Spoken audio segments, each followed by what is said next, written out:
Technology advance झाली आहे, बरोबर. पण फायनान्शियल प्लॅनिंगच्या बाबतीत लोक मागे पडतात.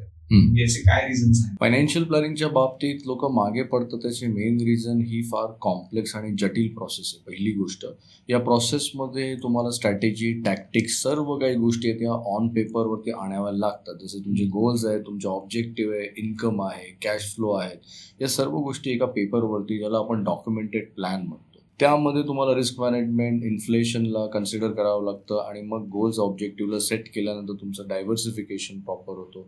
या सर्व गोष्टी आहेत, त्याला काही लेंदी प्रोसेस आहे.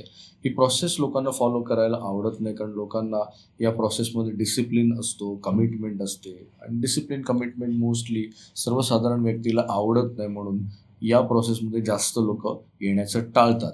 पण मुद्दा हा आहे की या प्रोसेसमध्ये जितकं तुम्ही येण्याचं टाळणार, तितकं तुम्ही आयुष्यामध्ये रॉंग फायनान्शियल डिसिजन घेणार आणि आयुष्यामध्ये 40-50 वर्ष नोकरी केल्यानंतर रॉंग फायनान्शियल डिसिजन घेतल्यानंतर तुमच्या फायनान्शियल लाईफमध्ये खूप काही गोष्टी घडणार, स्ट्रगल येणार. ते अवॉइड करायचं असेल तर तुम्हाला स्ट्रक्चर्ड प्लॅनिंग करणं मस्ट आहे.